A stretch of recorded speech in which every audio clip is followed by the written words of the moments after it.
Halo, assalamualaikum warahmatullahi wabarakatuh. Selamat belajar adik-adik.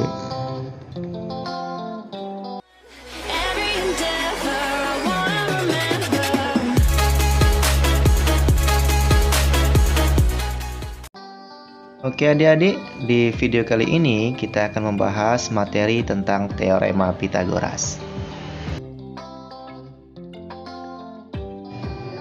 Apa sih teorema Pythagoras itu?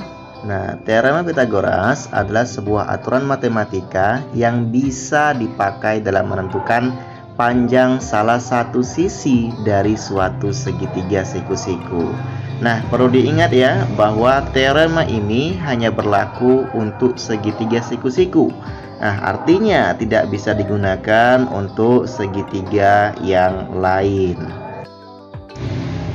Nah, adapun sifat dari teorema Pythagoras ini yaitu yang pertama hanya berlaku untuk segitiga siku-siku. Nah, artinya tidak bisa digunakan untuk segitiga yang lainnya.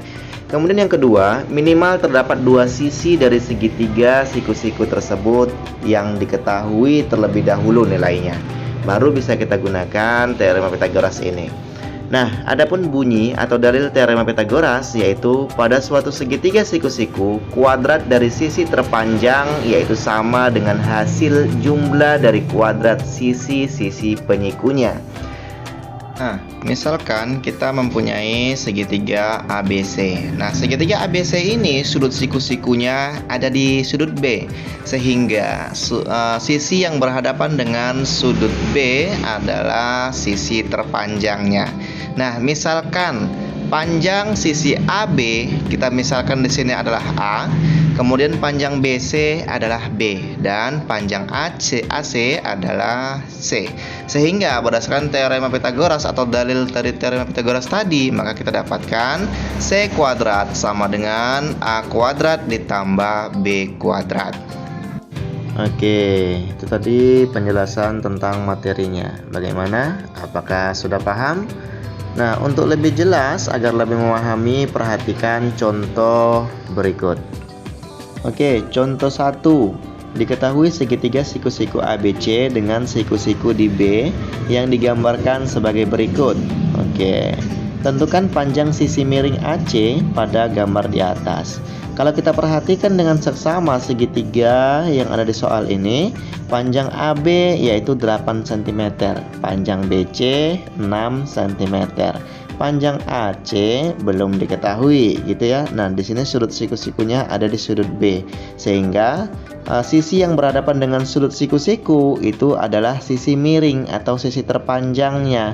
Nah, sehingga dengan teorema Pythagoras yaitu C kuadrat sama dengan A kuadrat ditambah B kuadrat, maka nilai A-nya di sini kita ambil 6, kemudian nilai B-nya 8.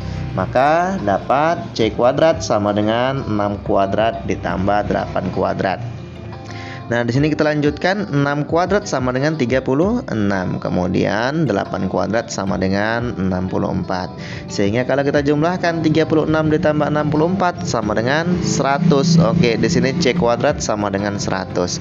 Nah, untuk menghilangkan kuadrat di sini, kuadratnya kita pindah ke kanan menjadi bentuk akar. Maka C sama dengan akar 100. Nah, berapa akar 100?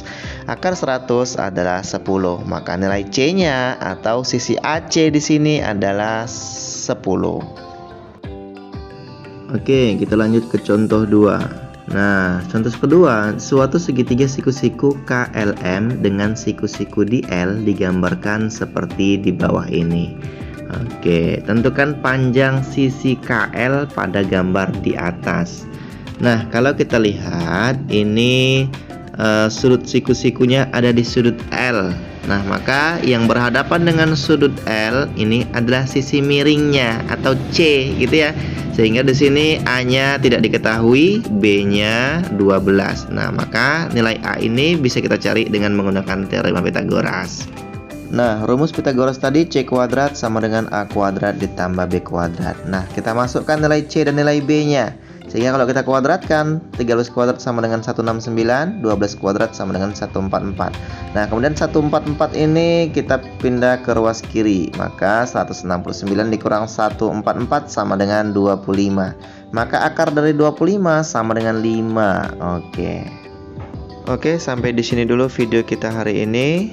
Selamat belajar. Assalamualaikum warahmatullahi wabarakatuh.